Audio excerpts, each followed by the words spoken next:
Hey guys, I'm here with the last video so that we can finish this book, Leadership for Students. Um, it should get interesting because we're going to read the accomplishments of some of the students that have been giving their examples and stuff throughout the book. So yeah, be ready for that. Art for Special Hearts.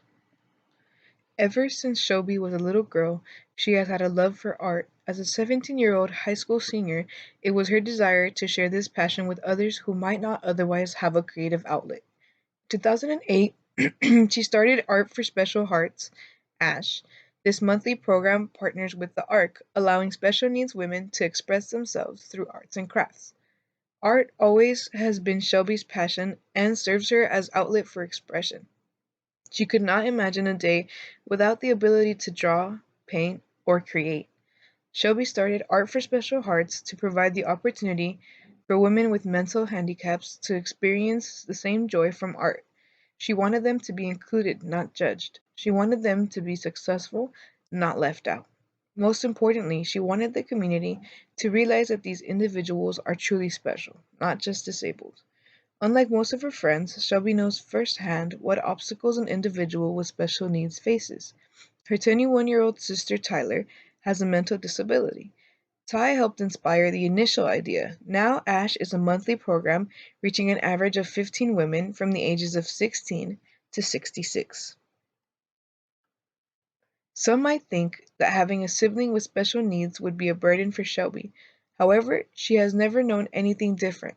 Although she prays for her older sister to be healed from her medical problems and for her pain to end, she cannot imagine her life without Ty. Shelby will tell you that living with an individual with a mental disability gives a person a new and different perspective on life. Seeing the world through Ty's eyes reminds her of the joy of new experiences, the excitement that simple things possess, and the gift of unconditional love. Ty's innocence is pure and untainted, and she reminds all of us of what is really important. Her sister also has taught Shelby that most communities don't understand the obstacles of individuals with mental health disabilities. The special needs population doesn't want to be different, although they usually are isolated and left out of normal activities. People are often cruel and judgmental about things they don't understand. Shelby created every aspect of Art for Special Hearts, even the name, with the help of a local art studio. She arranged the donation of an appropriate space where women could work without limitations. No one cares if they are messy or loud or different. Everyone is just excited that they are there and inspired by their smiles and their innocent, genuine joy. The end result is a tangible creation that each woman can display with pride and a great sense of accomplishment. The most difficult part of this project was simply getting started. The vision was easy, but the details were overwhelming at first for Shelby. Fortunately, she works at a local art studio, and her employers are supportive of this endeavor. They not only donated the space for Ash, but also helped with the first craft ideas and provided supplies. Other members of her community generously donated items to help with their expenses. Getting volunteers for the monthly Saturday activities is the easiest aspect. Several of Shelby's friends, both boys and girls, were quick to offer their help. After almost a year, she will tell you that she's not sure who enjoys the Saturdays more, the women or the volunteers. Selecting the clients of the ARC's Women's Respite was a natural choice. Shelby had volunteered for other ACE programs because of her family involvement, and her sister, Tyler, has been a member of this organization for the past 14 years. This connection made the partnership easy. The ARC staff members help by providing transportation for the women for each Saturday outing. Most would assume that the most pronounced impact of this project was on each of the women who are mentally disabled. In truth, the benefits extend to everyone involved. The volunteers work on a Saturday a month, donating their time and talents. What they receive is the opportunity to step out of their comfort zone, to learn from someone different with life experiences, and to receive true unconditional love. The community as a whole learns acceptance of those who are different, Realizing that everyone has creativity and a unique perspective. The women learn that they are valued. More importantly, they realize that they are special not because that they are different, but because they make a positive difference to every life they touch. Shelby has learned many things from this experience. She now realizes that the most precious gift you can offer someone is your time, your love, and your unconditional acceptance. These are the things that we often take for granted, and things can potentially change the world. Shelby's message is that we should all find our passions and share them with others. A special wish for a special boy. On a bright and sunny spring day in April, Madison, her sister Reagan, and her brother Logan met a very special boy named Joey. Although he could not walk very well and communicated using his hands to make words, Joey had a sparkling smile and charming way about him. He would grab Madison by the hand to show her all of the flowers in his backyard. Joey even picked up a beautiful yellow rose and placed it in her hair. He would summon Logan to ride in his green tractor with him. Then he would gesture with his hands for Reagan to come and push him in the big wooden porch swing. Joey loved to swing, slide, and play like other 8-year-old boys, but he had never been to a real playground in his entire life. He had a rare disease that made him very sick all of the time and kept him from being able to go to school or play with large groups of children. Joey's one wish was to have a giant playground in his backyard where he could play like a regular little boy. Madison went home that day feeling very sad for Joey. He was so loving and full of life, but he was unable to experience the normal adventures of childhood. Madison Reagan tried for many days to come up with a plan to help Joey, but it was tough enough. It was through Logan that they discovered a brilliant idea by accident. Logan said that they should ask the Tooth Fairy to grant Joey a wish. At first, Madison dismissed this idea as silly, but then her face lit up with excitement. She recently helped her mother donate money to the Make a Wish Foundation. Madison eagerly began to research everything she could about the Make a Wish Foundation. She discovered that this foundation grants wishes to children like Joey with terminal and chronic diseases. Madison immediately shared her plan with Reagan and Logan. They would help Joey. They would help to get Joey's wish for his own playground granted. Madison's and Joey's mothers worked together to complete the application process. Because she is a physical therapist, Madison's mother was asked to help design the playground to meet Joey's needs. Madison's mother also recruited Madison, Reagan, and Logan to help design the playground because they were so determined to help Joey. Madison came up with the idea for a hammock swing so that Joey could look at the sky when he swings. Reagan suggested a tunnel slide so Joey would not fall out since his balance was not very good. Logan's idea was to design Joey a huge playhouse with a playground that resembled a pirate ship. He wanted Joey to have a real captain's wheel, binoculars, and a periscope. Their ideas were given to Rainbow Play Systems Incorporated, a company that builds playgrounds. The day finally arrived for Joey's playground to be completed in his backyard. Everyone was invited to a big party to celebrate Joey's wish coming true. Madison pushed Joey in the big hammock swing. Reagan went down the yellow tunnel slide with him, and Logan played Pirates of the Caribbean with Joey on the pirate ship playground. Joey was happier than he had been his entire life. For the first time ever, he was able to play on a real playground. It was a dream come true for Joey.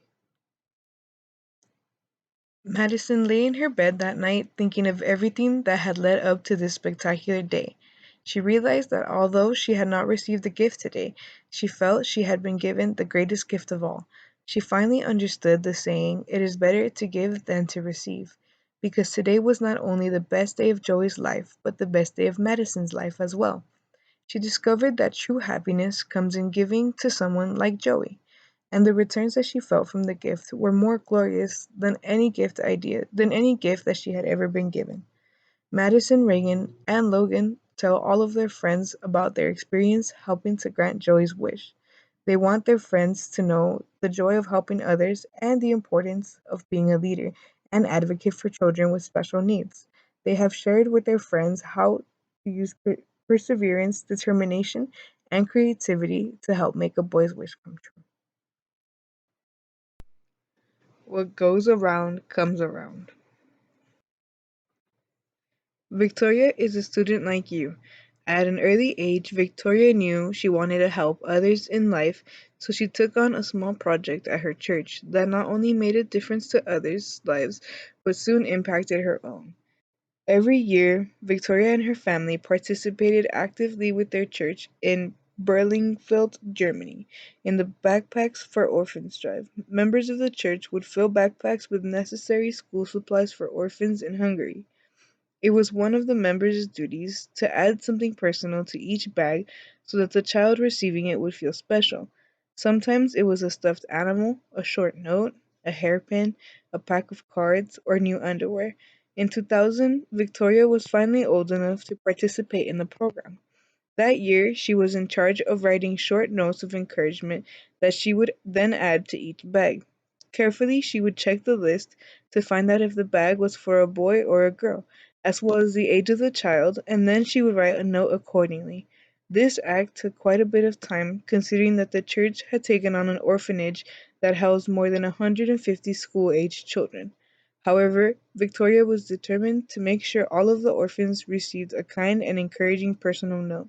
Sometimes she would even try to imagine how that child would react to what she had written, hoping it would bring a smile to the receiver's face. Victoria participated in this program for 3 school years until her father was transferred to a new job in Mississippi. Soon, that small task of writing those notes was forgotten. In 2005, Victoria ended up becoming one of the many Gulf Coast residents who lost their homes and belongings to Hurricane Katrina. After 3 long weeks of living in her parents' car with only the clothes on their back, she and her family ended up at a Red Cross shelter in Florida. While her parents were busy filling paperwork and handling insurance claims at that shelter, one of the Red Cross workers waved over it to follow her into a small closet-like room. Shyly, she and her 2 brothers followed that lady into a closet filled with backpacks. Victoria and her brother each picked up one and then sat quietly on the cot and eagerly inspected the backpack's contents. You should have seen the look on Victoria's face when she pulled out a small teddy bear with a note attached. A note that looked so much like one of the many she had written herself, but this time she was the receiver of it. The note, carefully handwritten, stated, "Even though it doesn't seem like it right now, each day will get a little better and bring you closer to a happier time. Hopefully, the things in this bag will bring you a little happiness. We hope you are safe and well, and we are thinking of you." At this moment, Victoria realized that life can change from one second to the next. Reading those words made Victoria remember how she used to imagine the looks on the children's face when they would read her notes. What goes around comes around. Once she was the sender of notes like this, but now she was the receiver. Shortly after she received the backpack and that note, Victoria started school in a new city in Florida. In her first year at the school, she was elected for student council president, and her first mission was a drive for dignity you wear. Knowing how much little things can mean for a person, Victoria convinced her council team to join her. Victoria and the student council sent out letters to parents, teachers, local businesses, and churches, asking people to donate new underwear for their cause. With a team effort, they gathered 6,000 pairs of underwear for children and adults. Victoria had learned from her life experience that what goes around will come around, and she is convinced that what you do will come back to you. Victoria's advice to young people is to take the initiative in community projects and help out in any way possible, and therefore it is her mission to help others in every possible way.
am at the Bordo de Suchiaca dump in Mexico City. Orphans Promise is giving 20 backpacks to children of this community. These children come from families who make $4 or $5 a day picking to trash and cannot afford the supplies necessary to attend the school. When we provide these backpacks, we are giving them opportunities. So, every backpack costs around $35 and includes everything these children need to success in the classroom. It's great to come here and see the joy and excitement in the faces of these kids. All around the world, Orphans Promise is delivering backpacks like this to children in need. And when you join us and support our efforts, you are given the gift of hope. Please join us and help children like this pursue their dreams by giving them the gift of education. Thank you, and God bless you.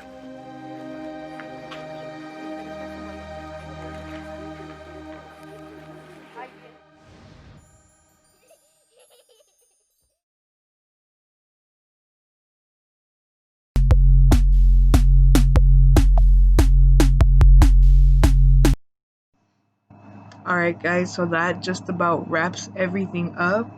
I thank you guys for watching all the videos.